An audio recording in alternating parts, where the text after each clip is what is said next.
বন্ধুরা, আশা করি তোমরা সবাই ভালো আছো। তোমাদের সবাইকে আমার ইউটিউব চ্যানেল লার্নিং উইথ গৌরবে ওয়েলকাম। আজ আমি তোমাদের সঙ্গে সপ্তম শ্রেণীর ইতিহাস বই থেকে সেকেন্ড ইউনিট টেস্ট পরীক্ষার জন্য সমস্ত গুরুত্বপূর্ণ প্রশ্ন উত্তর আজকের এই ভিডিওতে আলোচনা করব। তাই ভিডিওটা প্রথম থেকে শেষ পর্যন্ত মনোযোগ দিয়ে দেখো। তোমাদের মধ্যে কেউ যদি থাকো যে প্রথমবার আমার এই চ্যানেলের ভিডিও দেখছো, তাহলে অবশ্যই চ্যানেলটাকে সাবস্ক্রাইব করে পাশে থাকা বেল আইকনে ক্লিক করে নোটিফিকেশন অল করে দাও। কারণ তোমাদের ক্লাসে বিভিন্ন সাবজেক্টের উপর ভিডিও আমি যখনই আপলোড করব তার নোটিফিকেশান খুব সহজেই তোমরা পেয়ে যাবে। আর দেরি না করে চলো ভিডিও শুরু করা যাক। সপ্তম শ্রেণীর ইতিহাস বইয়ের সেকেন্ড ইউনিট টেস্ট সাজেশনের 1 নম্বরের প্রথম গুরুত্বপূর্ণ প্রশ্ন হলো সুলতান শব্দটির অর্থ। উত্তর কর্তৃত্ব। পরের প্রশ্ন, ইলতুৎমিশ খলিফার থেকে অনুমোদন পান। উত্তর 1229 খ্রিস্টাব্দে। পরের প্রশ্ন, অল রিহলা বিবরণীটি লিখেছেন। উত্তর ইবন বতুতা। পরের প্রশ্ন, ঘরঘোড়ার যুদ্ধে বাবরের অন্যতম প্রতিদ্বন্দ্বী ছিলেন। উত্তর নসরত শাহ। পরের প্রশ্ন, আহমেদনগরের প্রধানমন্ত্রী ছিলেন। উত্তর মালিক অম্বর।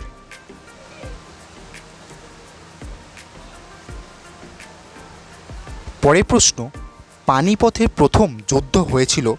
উত্তর 1526 খ্রিস্টাব্দে। পরের প্রশ্ন, তোডরমল ছিলেন আকবরের। উত্তর রাজস্ব মন্ত্রী। পরের প্রশ্ন, পাট্টা ও কাবুলিয়ত চালু হয়েছিল। উত্তর শের শাহের আমলে। পরের প্রশ্ন, দিল্লির প্রদীপ বা চিরাগি দিল্লি বলা হতো। উত্তর শেখ নাসিরুদ্দিন নামের সুফি সাধককে। পরের প্রশ্ন, ইবন বতুতা যখন ভারতে আসেন তখন দিল্লির সুলতান ছিলেন। উত্তর মোহাম্মদ বিন তুগলক।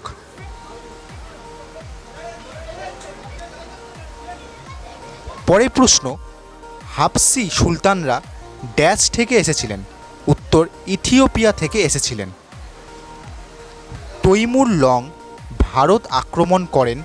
উত্তর 1398 খ্রিস্টাব্দে। পরের প্রশ্ন, খলজি বিপ্লব ঘটেছিল। উত্তর 1290 খ্রিস্টাব্দে। জাহাঙ্গীরের আমলে কোন শিখ গুরুকে প্রাণদণ্ড দেওয়া হয়? উত্তর অর্জুন। দিল্লি শহর গড়ে ওঠার ভিত্তি ছিল। উত্তর যমুনা নদী। পরের প্রশ্ন, তামার মুদ্রার প্রচলন করেন। উত্তর মোহাম্মদ বিন তুগলক।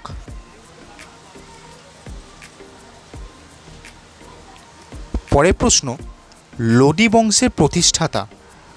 উত্তর রহলল লোদি। পরের প্রশ্ন, দাদন কথার অর্থ। উত্তর অগ্রিম অর্থ। ভাস্কো দা গামা কত খ্রিস্টাব্দে ভারতে এসেছিলেন? উত্তর 1498 খ্রিস্টাব্দে। পরের প্রশ্ন, মুঘল আমলে সোনার মুদ্রা কী নামে পরিচিত ছিল? উত্তর আশরাফি।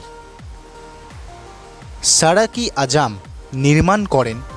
উত্তর শের শাহ। বীরবলের প্রকৃত নাম ছিল। উত্তর মহেশ দাস।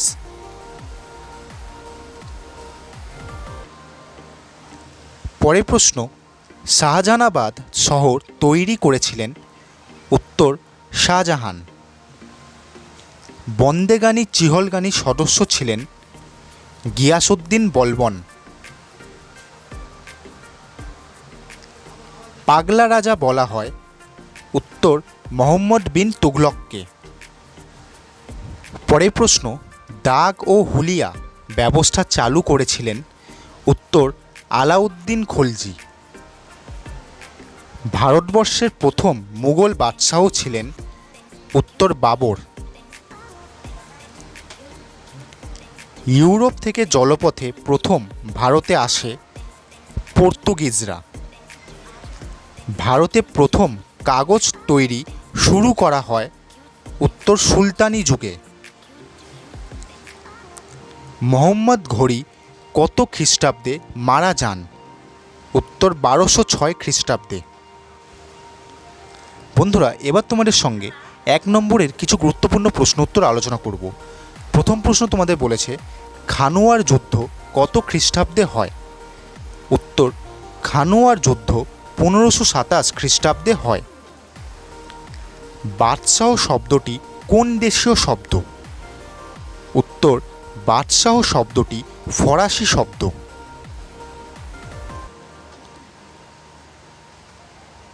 পরের প্রশ্ন, সিজদা কি?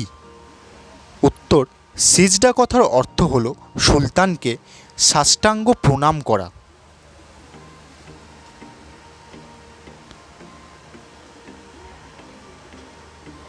পরের প্রশ্ন, প্রথম এবং শেষ মহিলা সুলতানের নাম কি? উত্তর প্রথম এবং শেষ মহিলা সুলতানের নাম রাজিয়া। আকবরনামা কার লেখা? উত্তর আকবরনামা আবুল ফজলের লেখা। পরের প্রশ্ন, উলেমা কাদের বলা হতো?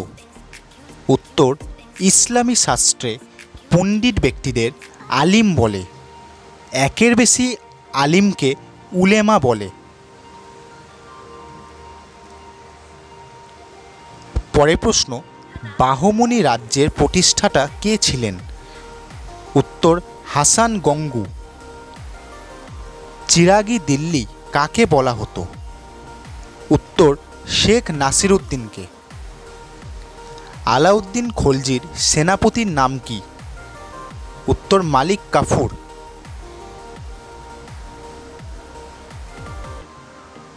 পরের প্রশ্ন, হলদিঘাতের যুদ্ধ কাদের মধ্যে হয়েছিল? উত্তর 1576 খ্রিস্টাব্দে চিতোরের মহারানা প্রতাপের সঙ্গে সম্রাট আকবরের হলদিঘাটের যুদ্ধ হয়েছিল। পরের প্রশ্ন, রুমি কৌশল কে ব্যবহার করেছিলেন? উত্তর বাবর আবিষ্কার করেছিলেন।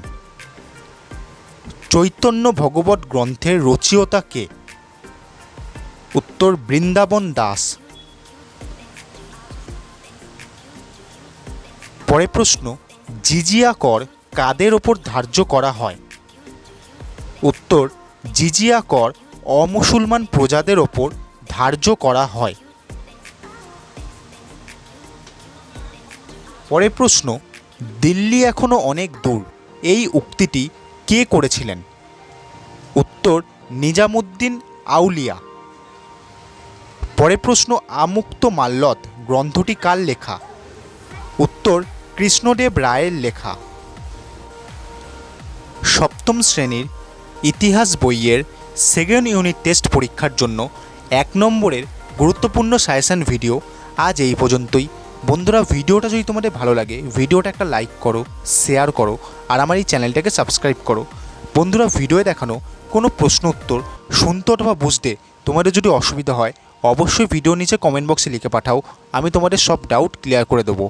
তো আজকের মতো এই পর্যন্তই। সবাই ভালো থেকো। পরের দিন তোমাদের সঙ্গে দেখা হচ্ছে নতুন একটা ভিডিও নিয়ে।